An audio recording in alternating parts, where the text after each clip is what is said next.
La semana pasada estábamos viendo el mensaje a las 7 iglesias de Apocalipsis y cómo estos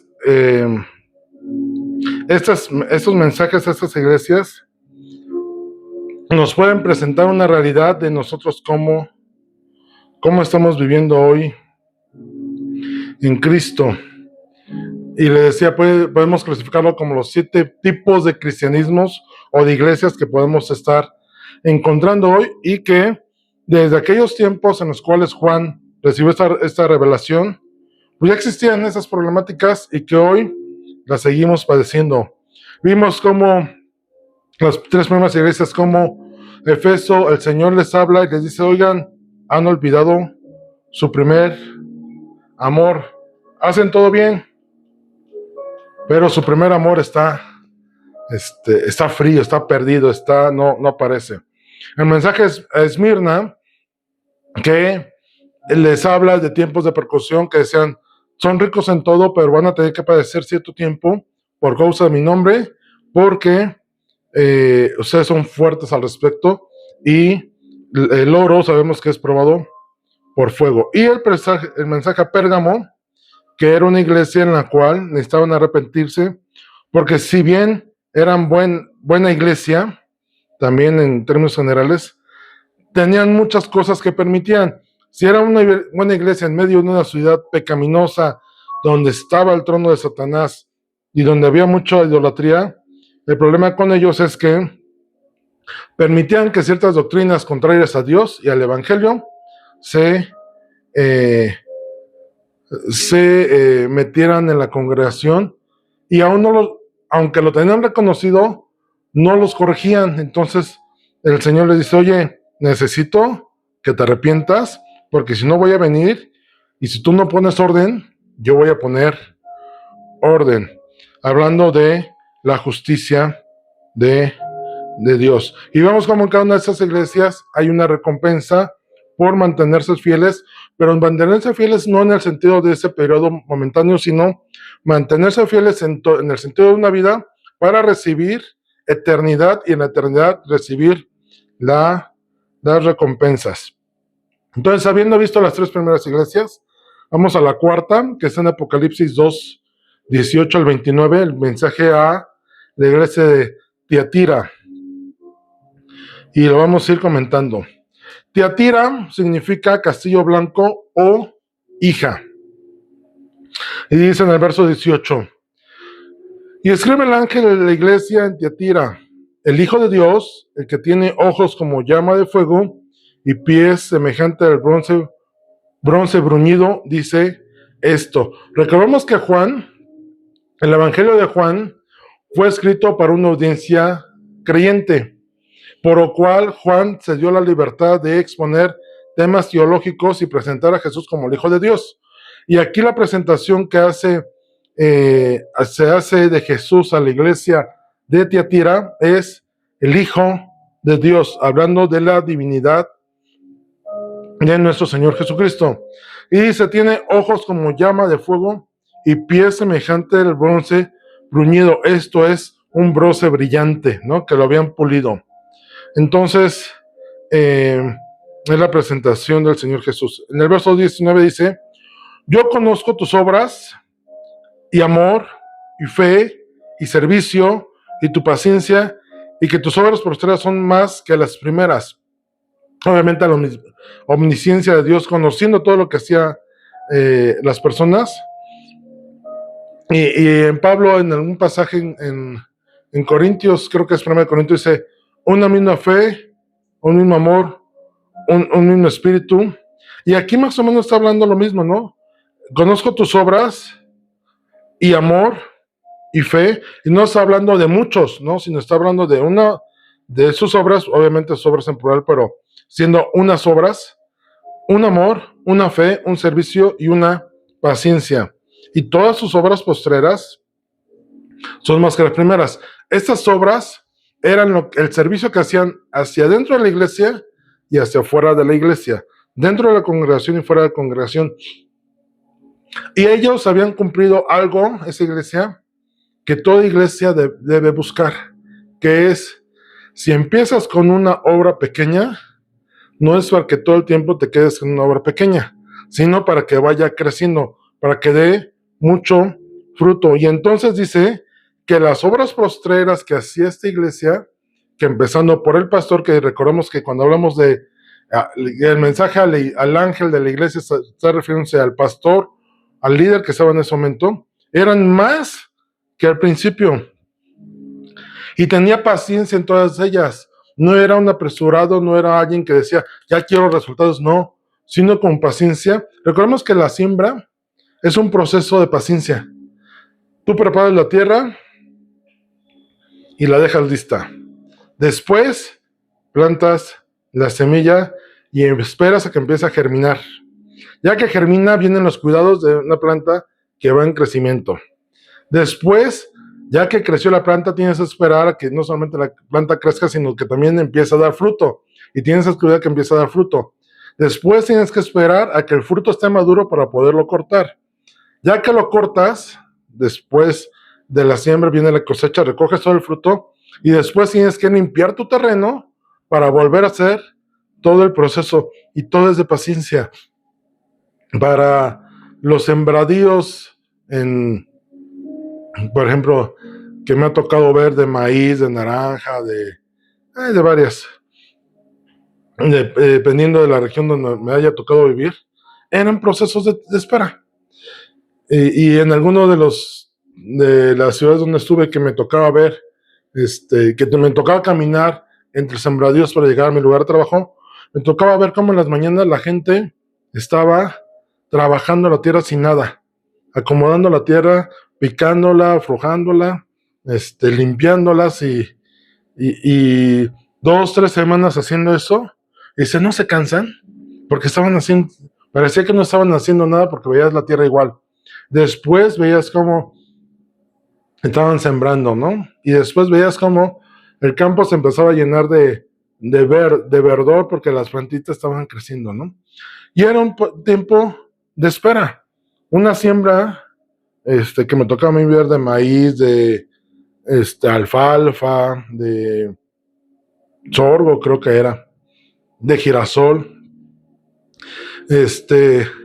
Eran sembradíos que tardaban a lo mejor 3, 4 meses, que son los llamados de temporada, y ese tiempo tardaban y después venía otro proceso y otra vez, y en esa temporada, por ejemplo, hay una película que se llama,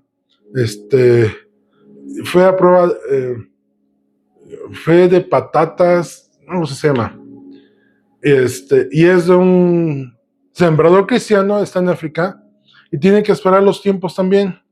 Y decía, es que no podemos sembrar otra cosa ahorita que no sea papa. Y después de la temporada de papa, puedes cambiar otro fruto porque a lo mejor la temporada ya no te da. Y así sucesivamente. Todo es con paciencia. Bueno, la iglesia de Tiatira estaba acostumbrada a tener paciencia. Ya había sido madurada en ello. Y había un crecimiento en ellos, pues hacían más que antes. Verso 20, viene lo malo, la reprensión del Señor. Pero tengo unas pocas cosas contra ti, que toleras que esa mujer Jezabel, que se dice profetiza, enseñe y seduzca a mis siervos a fornicar y a comer cosas sacrificadas a los ídolos. Y le he dado tiempo para que se arrepienta, pero no quiere arrepentirse de su fornicación. He aquí, yo la arrojo en cama y en gran tribulación a los que con ella adulteran, si no se arrepienten de las obras de ella. Y a sus hijos heriré de muerte, y a todas las iglesias sabrán, y todas las iglesias sabrán que yo soy el que escudriña la mente y el corazón, y os daré a cada uno según el pago, según vuestras obras, el pago de sus obras. Aquí no está hablando de la Jezabel que se está hablando, que habla Segunda de Reyes, si no mal recuerdo, de esa Jezabel que le tocó en tiempos de Elías, que fue la que, después de que Elías hace un altar y cae fuego del cielo y que mata a todos los profetas de Baal, hay una reina que se llama Jezabel, que era la esposa de Acab, y era bruja, hechicera, chismosa, feminista, manipulaba a su marido, le gustaba la vida alegre. Entonces, era toda una, una mujer con muchas gracias, ¿no? Entonces, es en el tiempo de Elías y del rey Acab. Pero la Jezabel que está hablando ahorita en Apocalipsis, que estamos hablando de más de 1000 años de diferencia entre esas dos Jezabeles, no es la mujer como tal, sino la doctrina o práctica de Jezabel. O sea, lo que hacía Jezabel se estaba repitiendo. A lo mejor sí había una mujer llamada así, pero se está refiriendo más a la doctrina y práctica de Jezabel, que era idolatría, inmoral sexual, libertina, despótica, sin ley ni sujeción. No respetaba las autoridades y era manipuladora. Su mayor confrontación con esta doctrina o de estas características es con la profecía. De ahí la confrontación que tenía Jezabel con Elías. Elías era profeta y Jezabel era la manifestación de la idolatría. De hecho, Jezabel era hija de un pueblo, era hija de un rey de un pueblo pagano. Y el pueblo de Israel, bueno, más bien, el reino del norte, que era el reino de Israel, Acab se le hizo fácil, como se llevaba bien con el otro, no era su enemigo en ese momento, se casa con su hija. Recordemos que en aquel tiempo era muy común que entre los reyes hacían acuerdos y esos acuerdos iban derivados del casamiento entre familias reales. Y entonces, como ella tenía una confrontación con la profecía, porque todo espíritu de hechicería es un espíritu de rebeldía. ¿Y rebeldía a qué? A la autoridad de Dios.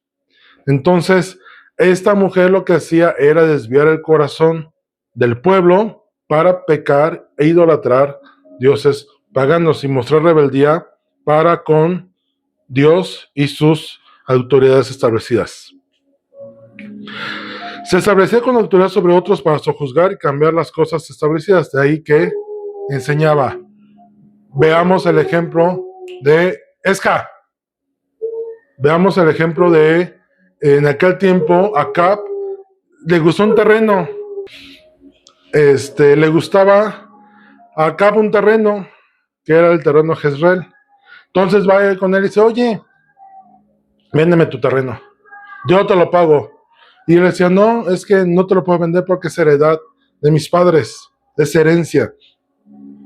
Acab quería pasar por alto una ley establecida por Moisés de parte de Dios, en el cual a cada tribu se le dio una posesión y a cada uno de los integrantes de la tribu una parcela.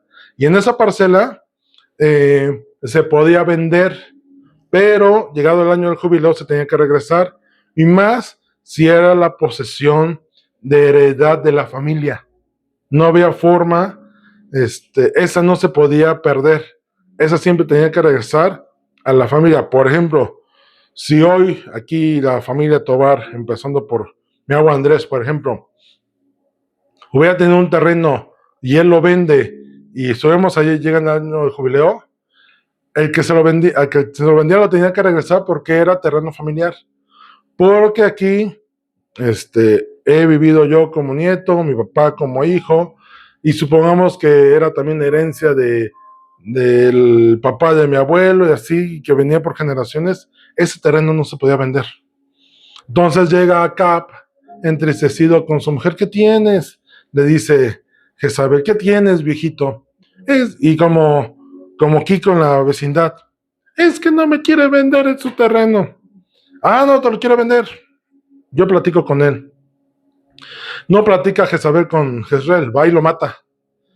Y toma la posesión y dice, ya, quita tu tristeza, ahí está tu terreno. ¿Querías el terreno? Ahí está. O sea, era alguien que no entendía autoridad y que ella hacía las cosas como le venía, perdón por la expresión, su regalada gana, ¿no? Era semejante su doctrina a la de los nicolaitas, pero con una clara inclinación femenina, empoderamiento de la mujer y de lealtad y desconocimiento de la autoridad del hombre. Para aquellas mujeres que piensan que el feminismo es bíblico, que trae un fundamento bíblico, está muy alejado.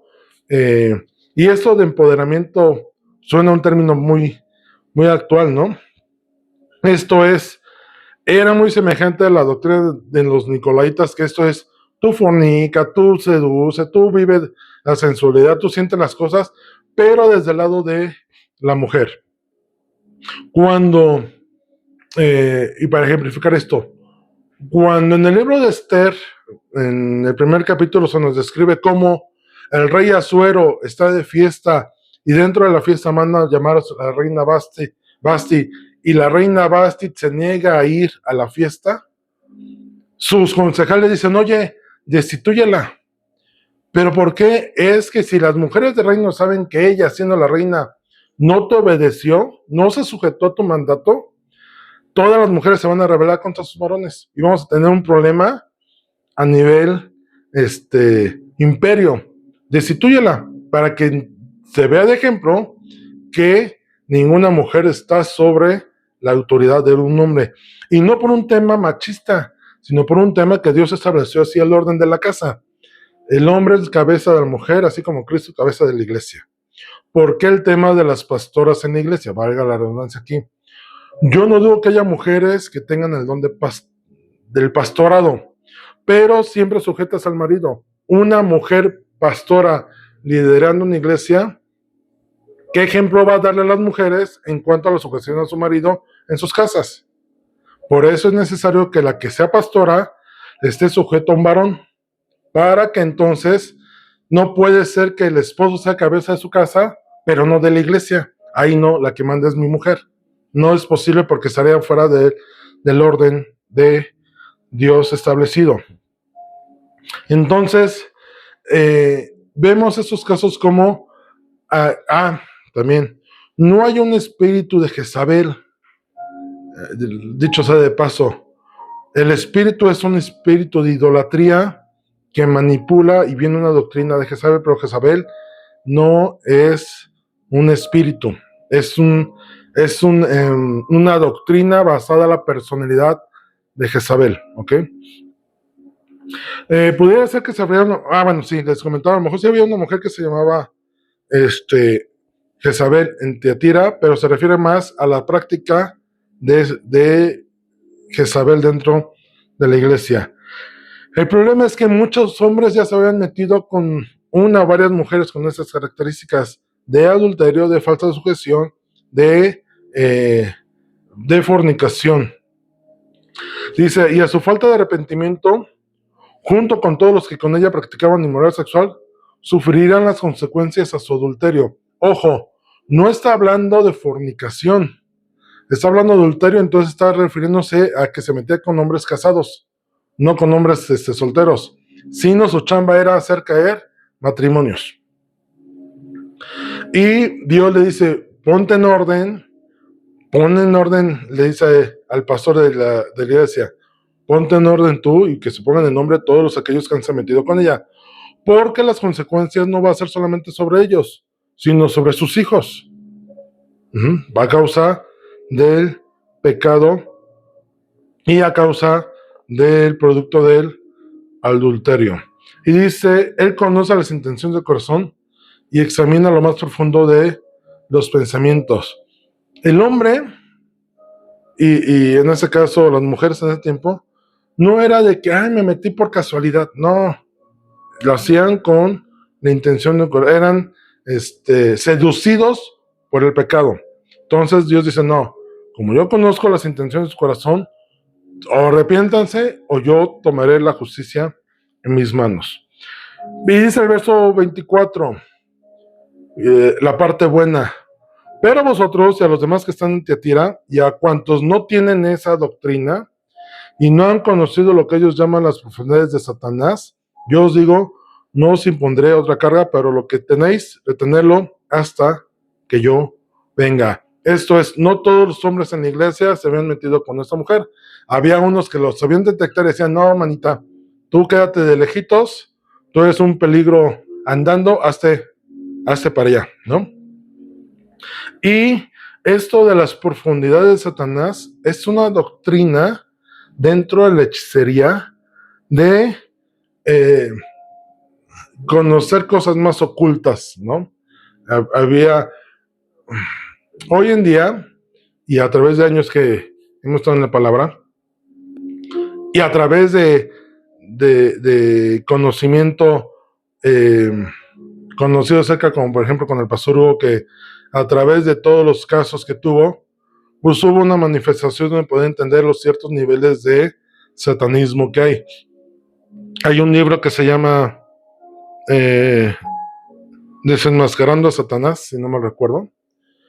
Y en ese libro habla cómo la búsqueda de poder de un hombre lo lleva a adentrarse más y más y más. El testimonio de César Márquez nos hablaba de un nivel de satanismo sectario en el cual abordaban a los jóvenes que tenían carencias familiares y por ahí les atacaban, pues se quedaban en cierto nivel de conocimiento. Sergio, que fue otro caso, él tenía otro nivel él llegó a ser sacerdote satánico dentro de una secta en México, tenía otro nivel que el de César, características diferentes. El testimonio de ese libro que les hablo, él se tituló como sacerdote católico, alcanzó un nivel en los testigos de Jehová, tenía un nivel en los mormones y tenía un nivel en la masonería. Cuando una persona alcanza esos niveles en diferentes áreas sectarias, alcanzan otro nivel de conocimiento dentro del ocultismo satánico. El nivel de brujas como la Wicca, que es un instituto a nivel mundial de brujería como tal, no es el mismo nivel que los santeros o los brujos de Catemaco. Es otra derivación del satanismo. Entonces, esas profundidades era que ya les estaban enseñando cosas muy profundas o estaban muy arraigados dentro del conocimiento satánico. Entonces, el Señor dice, como has resistido esto y no has conocido a los que ellos llaman, a lo que ellos llaman las profundidades, o sea, no te has adentrado, no te voy a poner más carga, nada más arrepiéntete de esto. Y eso síguelo manteniendo ahí.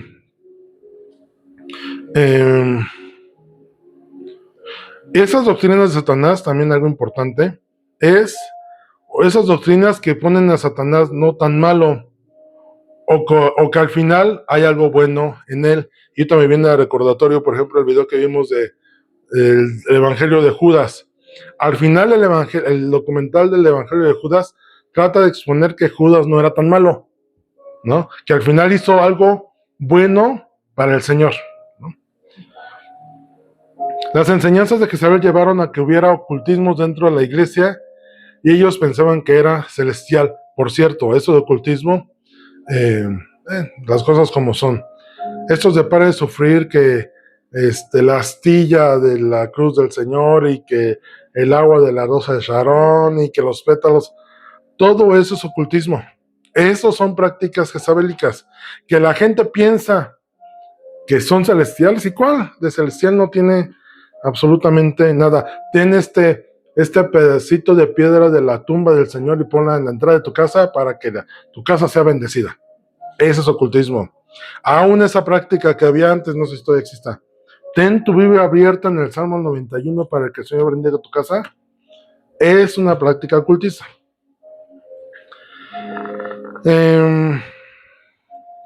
Sí, algo que también enseñaban aquí era, si tú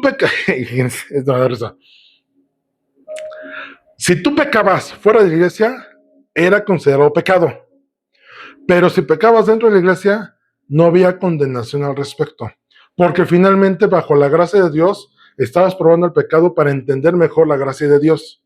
Entonces, si pecan entre hermanos dentro de la iglesia, no se condenan, no les pidan perdón. Pero si lo hacen afuera, ahí sí, porque se están juntando con gente impía, ¿no? Entonces, esa es una parte de esa enseñanza satánica. De hecho, Jezabel mezclaba ya ciertas cosas ocultistas dentro de las prácticas religiosas eh, del pueblo, que por eso Elías les dice, a ver, decídanse, si Baal es Dios, síganlo a él, pero si el Señor es Dios, pues ¿por qué andan cabildeando entre dos pensamientos? Su objetivo era la profanación del templo, y Jesús espera que nos mantengamos firmes. Dice en el verso 26, al que venciere y guardare mis obras hasta el fin, yo le daré autoridad sobre las naciones y las regirá con vara de hierro, y serán quebradas como vaso de alfarero, como yo también la he recibido de mi Padre. Y le daré la estrella de la mañana, el que tiene oído, oiga lo que el Espíritu dice a las iglesias. Otra promesa eterna es: reinaremos con él durante el milenio, cuando el Señor reine sobre toda la faz de la tierra, que sea el periodo de 1000 años. Ahí estaremos reinando con él si nos conservamos en guardar las obras del Señor. En un gobierno no conocido, no un gobierno humano, es que ni siquiera un gobierno humano con el cual podemos comparar el gobierno de Dios, ¿no? El gobierno que el Señor establecerá, lleno de justicia divina. Un gobierno de acuerdo al Padre. Vamos al mensaje quinto, a la iglesia de Sardis. Apocalipsis 3, 1 al 6. Sardis significa los que escapan o lo que queda. Dice el verso 3:1, escribe el ángel de la iglesia en Sardis, el que tiene los 7 espíritus de Dios y las 7 estrellas, dice esto, hablando del Señor Jesús. Los 7 espíritus de Dios es el Espíritu Santo. En Ezequiel, Apocalipsis 3:1. En Ezequiel se nos habla de estos, Isaías, se nos habla de estos 7 espíritus, que es espíritu de revelación, espíritu de sabiduría, espíritu de conocimiento, etc. Es el Espíritu de Dios manifestado en 7 espíritus. Las 7 estrellas son las iglesias. Dice, verso 1, de la segunda parte, yo conozco tus obras, que tienes nombre de que vives y estás muerto. Sé vigilante y afirma las otras cosas que están para morir, porque no he hallado tus obras perfectas delante de Dios. Acuérdate pues de lo que has recibido y oído, y guárdalo y arrepiéntete. Pues si no velas, vendré sobre ti como ladrón, y no sabrás a qué hora vendré sobre ti. Parecían vivos, pero estaban muertos. ¿Y cómo es esto? Era una iglesia que había recibido manifestación de Dios y que seguramente su espíritu se seguía manifestando, pero las personas no hacían nada por tener una comunión con Dios. Se conformaban a decir, como están ocurriendo, pues yo ya no hago nada. Otra manifestación de este tipo de iglesia es la iglesia que se preocupa por hacer obras y se olvida del Señor de la obra. Entonces, sí, parece que estás vivo porque estás haciendo, pero en tu relación con tu Padre estás desconectado completamente. Puedes hacer muchas cosas. Esa es la clase de personas que, Señor, en tu nombre echamos fuera demonios y enfermos sanaban, sí, pero yo no los mandé. Apartados de mí, no os conozco. En otra parte dice, apartados de mí, hacedores de maldad. Si recordamos la parábola del Señor Jesús cuando dice que había un hombre que tenía 2 hijos y va con uno y le dice, oye, quiero que vayas a trabajar al campo. Y él le dice, el hijo, sí, ahorita voy, papá. Y no va. Y va con el otro hijo y le dice, oye, hijo, quiero que vayas a trabajar al campo. Y dice, no, yo no quiero ir. Y termina yendo. ¿Quién fue obediente al Padre? ¿El que dijo que sí y no hizo? ¿O el que dijo que no y sí fue? El que dijo que no y sí fue. La iglesia muerta es que dice sí y no obedece a Dios. Aquí lo que le dice el Señor es, regresa a las sendas antiguas, regresa a los fundamentos de la doctrina. No importa qué tanto hagas. Hoy hay muchas iglesias que se han llenado de activismo y tienen actividades toda la semana, y que evento de mujeres, y que evento de varones, que evento de jóvenes, y que esto y que aquello, pero la convivencia y conocimiento de Dios, comunión con Dios, con el Padre, no existe. Entonces el Señor dice, recuerda lo que recibiste. Recordemos lo que dijo Pablo a Timoteo: aviva el fuego del don de Dios que está en ti por la posesión de mis manos. Dice, nadie tenga en poco tu juventud, sino sé ejemplo a los creyentes en amor, espíritu, conocimiento, fe y pureza. Que nadie te tenga en poco de lo que tú ya recibiste. A eso dedícate, preocúpate por el buen evangelio y por el don que es en ti. Lo demás pasa a segundo término.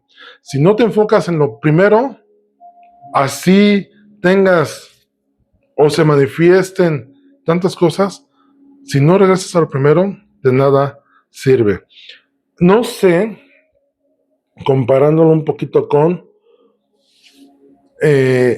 no sé si habían perdido también su primer amor, ¿no? Aunque no lo dice tal cual, pero habían muerto, parecían vivos y estaban realmente muertos. Y eso de estar muertos a veces termina siendo una obra infructuosa. Haces y haces y haces y no consigues fruto. Dice, arrepentimiento, regresa a lo que ya has recibido. No inventes un libro nuevo. No quieras ayudarle a Dios. No quieras descubrir más de Dios. Dice la palabra, sé fiel en lo poco y sobre lo mucho te pondré. Y esta iglesia pareciera que no había sido fiel en lo poco y quería hacer muchas otras cosas, olvidando lo primero. Estar velando viene de meditar. Tienes que estar de continuo, estar atentos a Dios. Si no conoces a Dios, no sabrás lo que hará y serás sorprendido. Y eso es algo que les comentaba en semanas pasadas respecto a conocer al Padre a través del carácter manifestado en cada uno de sus nombres manifestados en el Antiguo Testamento. Si no conoces al Padre, no conoces los alcances de lo que Él puede hacer. Hay una película mexicana que se llama Nosotros los Nobles, que es el padre rico que tiene a sus 3 hijos mal educados porque tienen todo el dinero y viven de una manera desordenada, y planea una estrategia en la cual dice, voy a quitarles todo para forzarlos a trabajar y que forjen un carácter para vivir. Y cuando ocurre esto, en ese proceso que lleva el plan, resulta que el padre se da cuenta que no conoce a sus hijos, porque alguno había reprobado, porque otro estaba enfermo de algo, que porque el otro había estado en el hospital, que porque el otro... Varias circunstancias en la vida de ellos, que el padre se sorprende y dice, es que me doy cuenta que no conocí a mis hijos. Y ellos le dicen, sí papá, conocíamos más a tu secretaria que a ti. Verte a ti era sacar una cita para ver cuándo tenías tiempo. Así ocurre muchas veces con Dios. No conocemos al Padre y queremos ver su obra, y cuando, Señor, es que no me respondes, pues sí, pero si no conoces cómo pedirle al Padre, pues no va a haber respuesta. Si Dios te dice, ten paciencia, y tú quieres las cosas rápido, sabrías, si conocieras al Padre, sabrías que Él manda las cosas al tiempo que tiene que llegar. Dice Serrano, Apocalipsis 3:4. Pero tienes unas pocas personas en Sardis que no han manchado sus vestiduras y andarán conmigo en vestiduras blancas porque son dignas. No te puedes justificar con los demás. Hay gente que sí, no puedes decir, es que todos estamos así en la iglesia, ¿no? ¿Cómo, ¿cómo me decían de chico?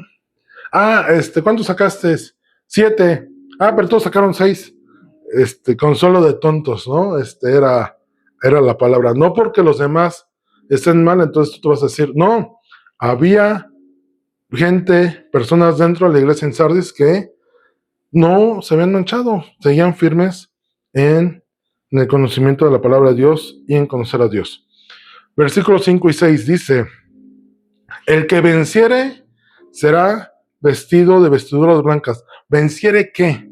Todas las circunstancias de este mundo, las circunstancias que viven en la iglesia, permanecer firmes en el Señor. Dice: y no borraré su nombre del libro de la vida, y confesaré su nombre delante de mi Padre y delante de sus ángeles. El que tiene oídos, oiga lo que el Espíritu dice a las iglesias.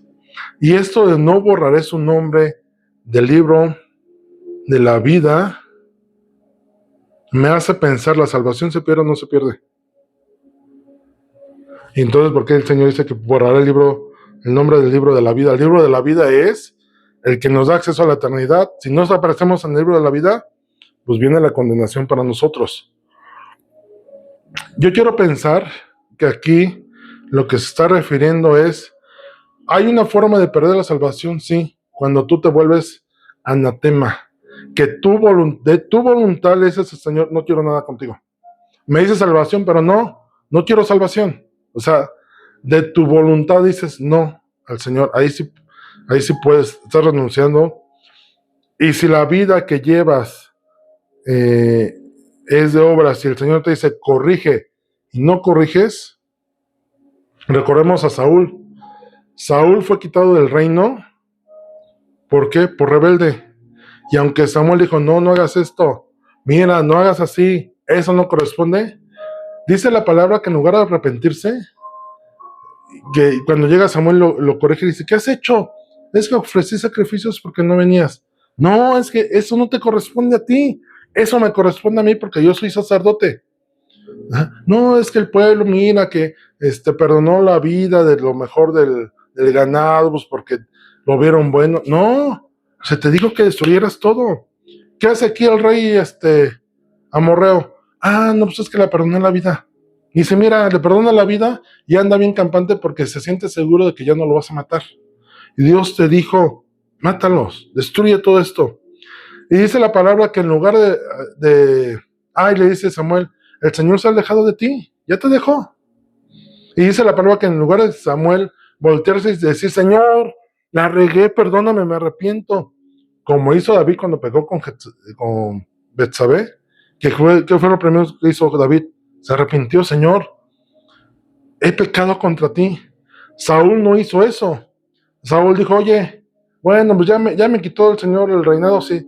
Bueno, pero al menos acompáñame con el pueblo para que vean que estás conmigo, ¿no?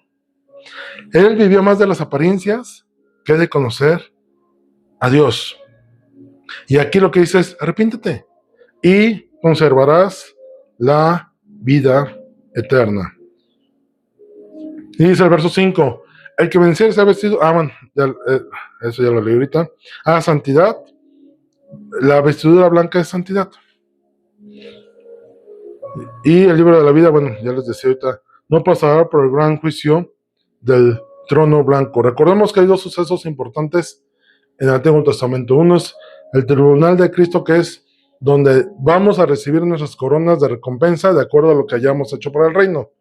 Pero el gran juicio del trono blanco es donde el Padre sentado en juicio va a decir: a ver, ¿está en el libro de la vida? No está, al lago de fuego y azufre. Pero ves que yo dije obras en ti, sí, pero no está tu nombre. Allá vas a dar. Vamos a la sexta iglesia, a la iglesia de Filadelfia. Dice: el nombre de Filadelfia significa amor fraternal. De hecho, ¿se han dado cuenta que hay muchas iglesias que se llaman iglesias Filadelfia? Pues es por el amor fraternal que significa. Dice Apocalipsis 3:7: escribe al ángel de la iglesia de Filadelfia, o sea, el pastor de la iglesia de Filadelfia, esto dice el santo, el verdadero, el que tiene la llave de David, el que abre y ninguno cierra, y cierra y ninguno abre. El Señor es santo y verdadero. Y dice el verso 8: yo conozco tus obras, nuevamente la omnisciencia de Dios. He aquí, he puesto delante de ti una puerta abierta, la cual nadie puede cerrar. Porque aunque tienes poca fuerza, has guardado mi palabra y no has negado mi nombre. he aquí yo entrego de la sinagoga de Satanás a los que se dicen ser judíos y no lo son, sino que mienten. He aquí yo haré que vengan y se postren a tus pies y reconozcan que yo te he amado. Por cuanto has guardado la palabra de mi paciencia, yo también te guardaré de la hora de la prueba que ha de venir sobre el mundo entero para probar los que moran sobre la tierra. He aquí yo vengo pronto, retén lo que tienes, para que ninguno tome tu corona. Dice, número 1, el Señor abre puertas que cuando Él las abre, nadie las puede cerrar. ¿Pero por qué? Dice, yo veo que tienes poca fuerza. Yo creo que era una iglesia que había batallado mucho y que se había mantenido firme, a lo mejor sin fuerzas, pero firme en decir, de aquí no me muevo porque el Señor, creo en el Señor Jesucristo. Y esto de aquí, he aquí yo entrego a la sinagoga a Satanás. ¡Ey! Habla de los engañadores que trataban de, fíjense, de la sinagoga de Satanás, o sea, se hacían pasar por judíos y no lo eran. Y dice, y aquí que haré que vengan y se postren en tus pies y reconozcan que yo te he amado. ¿Y saben de qué está hablando? De la murmuración. En Números, creo que lo acabamos de leer. Sí, es en Números. Dice, en Levítico, que Aarón y María murmuraron contra Moisés diciendo, ¿no acaso el Señor también habla con nosotros? ¿Por qué Moisés se cree mucho si el Señor también se nos revela a nosotros? Entonces, Dios, el Padre, se da cuenta, Yahweh, y dice, vengan, vamos a platicar, hijos. Vengan a mi casa, ¿no? Y dice que los mete a la entrada del santuario y que les dice, bueno, sí, a ustedes los he utilizado para hablar profecía, pero yo he hablado con Moisés cara a cara, con ustedes no. Para que reconozcan que Moisés es mi escogido, a ustedes no les va a ir bien. Y en ese momento dice que voltean a ver, María está llena de lepra. Y aroma, Señor, reconocemos, ya la regamos por andar murmurando. ¿Qué es la murmuración? Hablar mal de otras personas detrás de ellas. Y por ejemplo, aquí eran los judíos, eran gente que se hacía pasar por judíos, que eran para mentir a la iglesia, ¿no? Para hacerlos judaizar, y obviamente esto no lo hacen de frente, sino, oye, ¿ya viste? Está fulanito y no está circuncidado. Y debe estar circuncidado. De hecho, la murmuración de María y de Aarón vino porque Moisés se casó con una cosita que no era judía, no era israelita, sino era un pueblo pagano. Entonces ellos murmuraron por eso. Mira, Moisés se casa con una cosita y se sigue creyendo mucho el santo, cuando nosotros también hemos recibido palabra del Señor y guardamos sus palabras.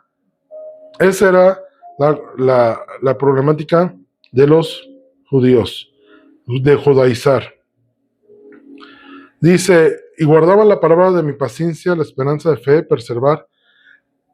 Esos hombres, esa iglesia, había aprendido en medio de las pruebas tener paciencia y guardar el tiempo del Señor, pero había gente judaizante, mentirosos, de la sinagoga de Satanás.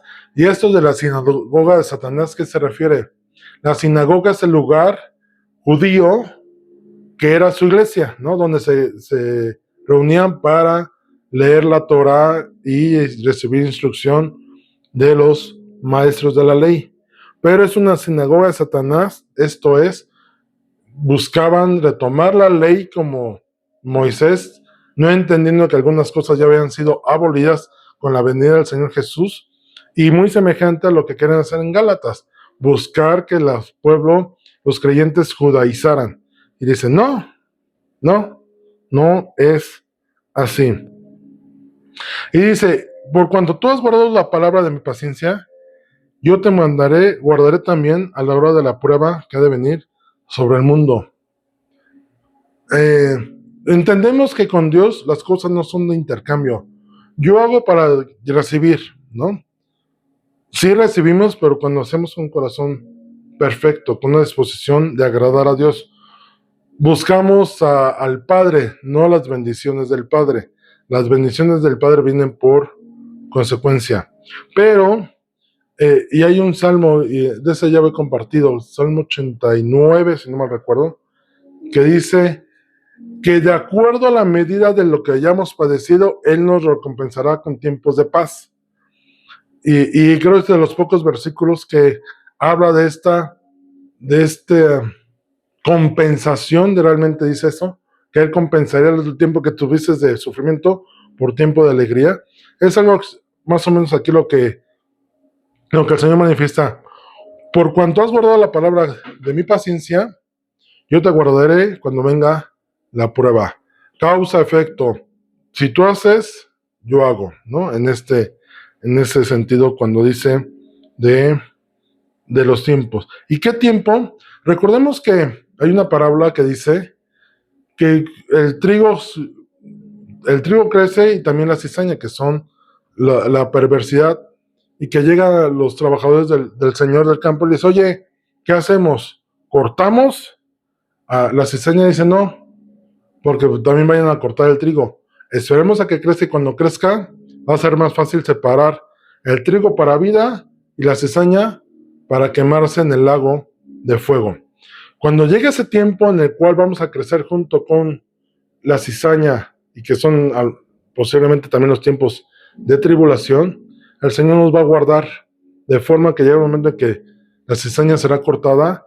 Los judíos que se hacen pasar por judíos, enseñando, van a ser apartados para conservar la buena cosecha, el trigo, que son los hijos de Dios. Y dice el verso 12, al que venciere, yo lo haré columna en el templo de Dios, y nunca más saldrá de allí. Dice, ahorita me vino a la mente un canto que basado en un Salmo 92, dice, moraré en tus atrios, Dios, como crece el árbol del Líbano.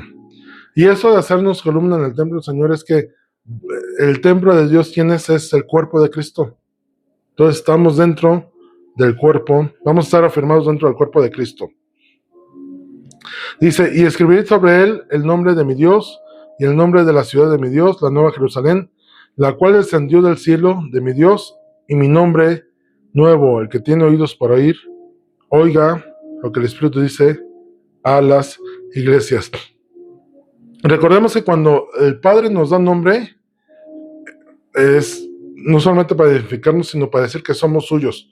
En la película de Toy Story, si recuerdan, los juguetitos tenían abajo, cuando el juguete permanecía X tiempo en la casa de Andy y a Andy le gustaba, Andy con un marcador ponía su nombre en la planta del juguete, ¿no? Si era un muñequito, le ponía Andy para decir, ya es mío.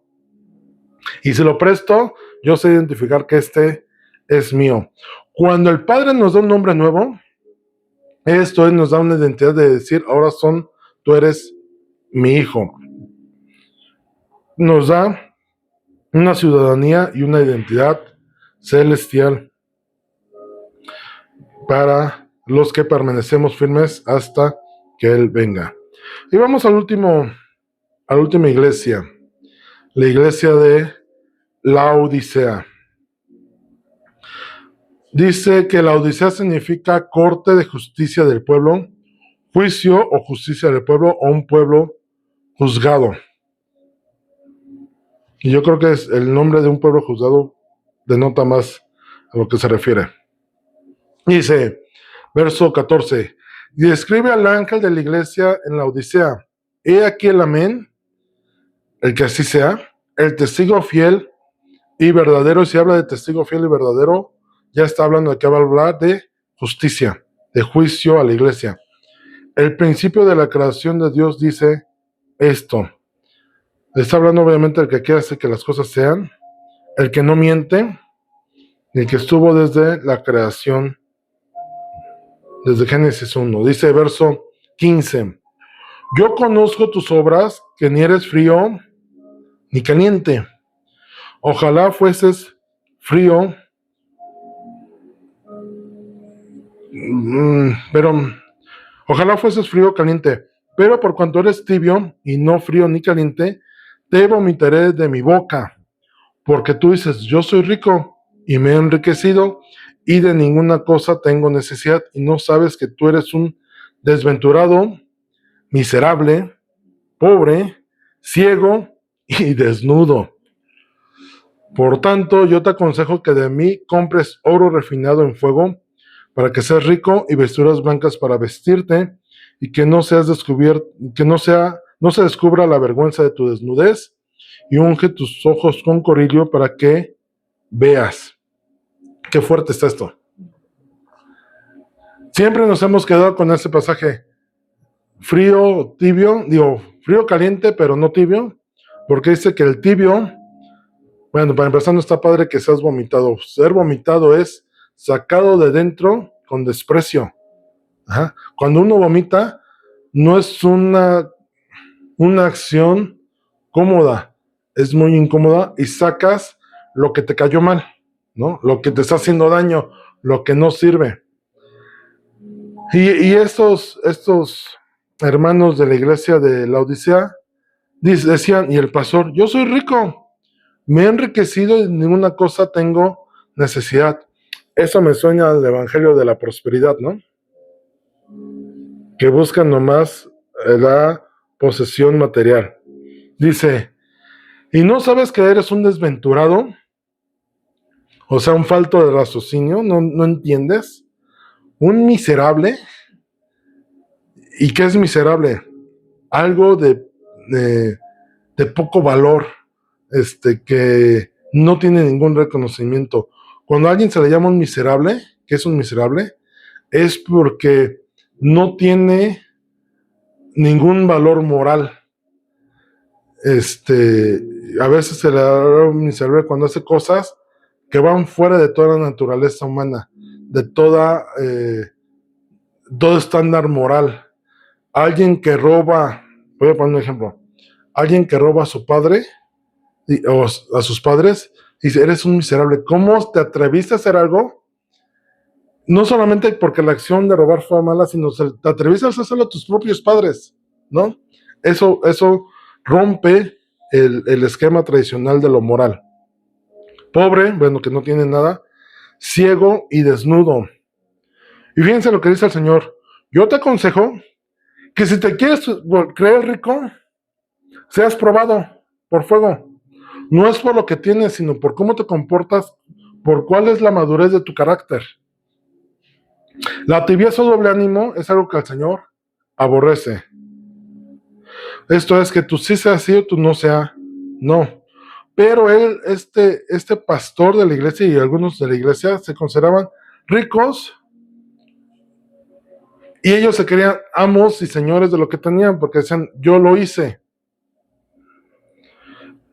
El juego de estar o no estar es algo peligroso para un hijo de Dios. Dice, a mí me asombra mucho lo que dice aquí el Señor. Mira, si no quieres conocerme, no me conozcas. Si quieres seguir en el mundo, sigue en el mundo. Si quieres conocerme, si quieres estar caliente, aquí. Pero eso de estar con un pie en el mundo y un pie en mí, es algo que el Señor aborrece. Y dice, y te crees rico, o sea, estás conmigo, pero estás amando las cosas materiales del mundo. Y te crees señor de lo que has ganado, ¿no? Y por eso te crees libre de juicio, libre de ser señalado, ¿no? Y hasta te envaneces. Lo que yo tengo, yo me lo gané. Cuando una persona piensa que no tiene necesidad de nada, está cauterizado en su corazón, dejando de ver a Dios como el proveedor. Ya no dependo de ti, mira, yo ya lo hice. Su soberbia y ego solo denotan su condición real, desventurado, miserable, pobre, ciego y desnudo. Y cuando le dice, ¿quieres ser rico? Refínate, límpiate, saca todas tus impurezas para que entonces tu riqueza no sea material, sino espiritual. Recordemos que cuando el Señor Jesús va caminando y se acerca el joven rico, el Señor le dice, Señor, yo te quiero seguir, bueno, pues cumple los mandamientos, ya los he cumplido todos. Bueno, entonces vende todo lo que tienes, dalo a los pobres, y entonces ven y sígueme. Y dice que le dijo, el joven se puso triste porque era muy rico y le costaba mucho desprenderse de sus cosas materiales. Y lo que aquí el Señor le está diciendo, bueno, vamos a probar tu corazón, si dentro de las riquezas realmente eres rico correspondiente, rico de carácter, que corresponda a tu riqueza material. Porque David dice, Señor, no me des mucho, para que teniendo mucho, no me olvide de ti. Tampoco me des poco, para que teniendo poco, blasfeme tu nombre. Dame del pan necesario para vivir. Cuando en los dones vemos que hay un don, el don de dar, que es alguien que el Señor le provee de muchas cosas y que con liberalidad da donde haya necesidad, es una persona que los bienes materiales en su corazón no le mueven, que recibe y no tiene problema en darlo, ¿no? Porque no está atado a lo material. Aquí el pastor de la Odisea sí era alguien atado a lo material. Y cuando le dice, y vestiduras blancas para vestirte, o sea, busca de mí para que te vistas y no andes descubierto, no andes en vergüenza, le está diciendo, vuélvete santo, apártate del pecado. La santidad, las vestiduras blancas siempre representan santidad, y santidad es estar alejado del pecado. Entonces, y dice, y unge tus ojos con corilio para que veas.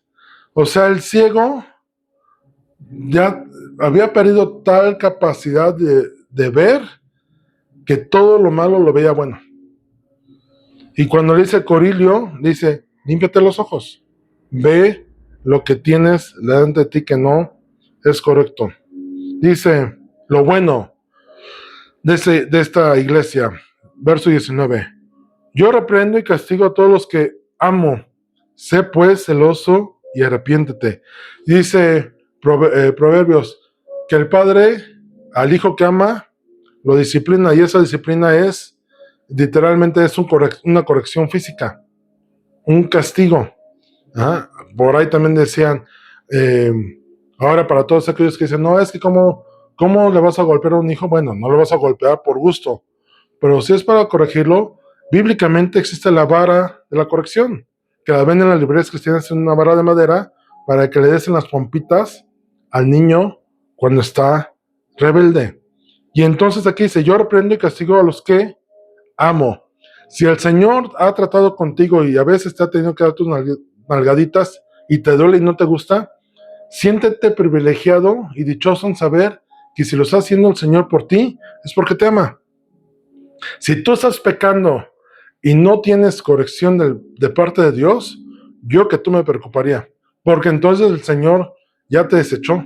Así de, ¿quieres pecar? Ya está por demás que quiera tratar contigo porque tú quieres pecar. Dice, sé pues celoso y arrepiéntete. Verso 20, he aquí yo estoy a la puerta y llamo. Si alguno oye mi voz y abre la puerta, entraré a él y cenaré con él y él conmigo. Este verso, desde que era yo niño, que lo escuchaba en la iglesia, siempre pensé que se refería a gente inconversa, pero si entendemos que esos mensajes eran a gente conversa, de la gente que estaba dentro de esas iglesias, es un mensaje para ti, para mí hoy. El Señor está llamando a tu puerta para que cambies tu estilo de vida aún dentro de la iglesia, aún dentro de la congregación, de aquellas cosas que están malas, de aquellas cosas en las cuales tú todavía estás en tibieza, que estás entre sí, ¿no? El Señor está tocando para que escuches su voz y abras la puerta de ¿qué? De tu corazón, de esa área íntima en la cual te crees tú Señor de ti mismo. Y dice, si abre la puerta, entraré a él y cenaré con él y él conmigo. No solamente es necesario que oigas. Tú puedes escuchar mucha palabra, pero que entras por aquí te sale por acá. Cuando abres la puerta es que te pones en la disposición que el Señor empieza a tratar contigo las cosas que tiene que cambiar. Y hay mucha gente dentro de la iglesia que sigue manteniendo la puerta cerrada de su corazón. Señor, sí, yo te reconozco como Señor, pero dijera los ambulantes, atrás de la raya que estoy trabajando. Esta área no me la toques. No, lo demás sí, pero esta área no. Dice, si alguno oye mi voz y abre la puerta, ¿qué dice el Señor que va a hacer? ¿Él va a entrar nada más a ver tu casa? No. Cenar es una indicación de relación personal. Cuando Jesús iba caminando y se topa con Zaqueo, él tocó la puerta. Zaqueo, bájate de ahí porque a tu casa voy a ir. Y dice que Zaqueo bajó inmediatamente. ¿Y qué hizo? Abrió la puerta de su casa. Y dice que le hizo cena al Señor. Y estuvieron ahí conviviendo. Y después de esto, de la cena, Mateo también es otro que también, cuando Jesús le dijo, ven y sígueme, dice el pasaje que después abrió su casa y hizo también cena para el Señor. Pero en el caso particular de Zaqueo, dice, en ese momento Zaqueo, dice que se levantó, agarró y dijo, a los que les he hecho tranza, les voy a recuperar y voy a dar a los pobres, y si alguno me dice, oye, me defraudaste con tanto, hasta 4 veces se lo recupero. Y dice el Señor algo, hoy ha llegado la luz a esta casa. Esto es un cambio en el corazón de Zaqueo. No se refería a la casa física, sino a la casa espiritual del alma, del ser de Zaqueo. Dice, bueno, si alguno escucha la voz de... Si tú escuchas la voz de Dios, sabes escuchar la voz del Señor, es porque eres oveja. Alguien que no conoce de Dios no sabrá identificar su voz.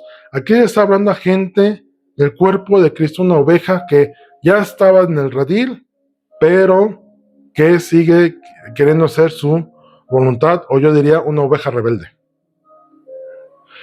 Una persona tibia viene a ser como un hombre carnal, conoce a Dios, pero vive satisfaciendo los deseos de la carne.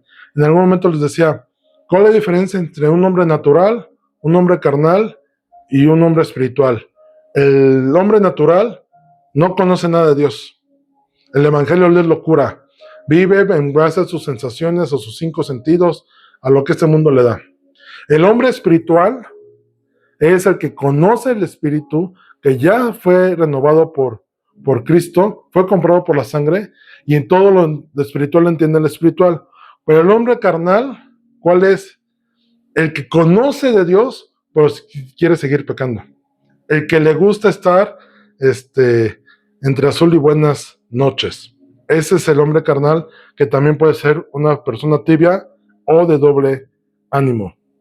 Y ya por último dice el verso 21, al que venciere le daré que se siente conmigo en mi trono, así como yo he vencido y me he sentado con mi Padre en su trono. El que tiene oídos para oír, el que tiene oído, oiga lo que el Espíritu dice a la iglesia. Nos va a sentar en lugares celestiales, y esto está reservado únicamente para los que están firmes en Dios, o yo diría calientes en su espíritu. La victoria ya fue ganada por Él y nos la ha dado. Entonces, esta última iglesia, digo, dentro de esta última iglesia está una de las palabras más alentadoras para un cristiano, que es he aquí yo estoy a la puerta y llamo, pero se nos olvida todo lo anterior. Haciendo un resumen de las 7 iglesias, entonces vemos que Efeso es aquellas personas que han perdido su primer amor. Esmirna, las personas que sufren persecución. Pérgamo, las personas que necesitan arrepentirse porque se han dejado engañar por falsas doctrinas. Tiatara, la que tiene una falsa profetisa y le gusta la insensualidad y la idolatría, y yo me iré aquí un poquito más por un tema como de feminismo. Sardis, la iglesia que se ha quedado dormida, que parece viva pero está muerta. Filadelfia, la que ha perseverado pacientemente. Y recordemos que la iglesia amorosa, no hay muchas iglesias que se llamen Filadelfia. Digo, hay muchas iglesias que se llaman Filadelfia, no como las otras iglesias. Filadelfia es una iglesia que sabe permanecer pacientemente. Y la Odisea es una iglesia de las que tienen una fe tibia. La iglesia que le gusta todo estar, una iglesia carnal, yo diría.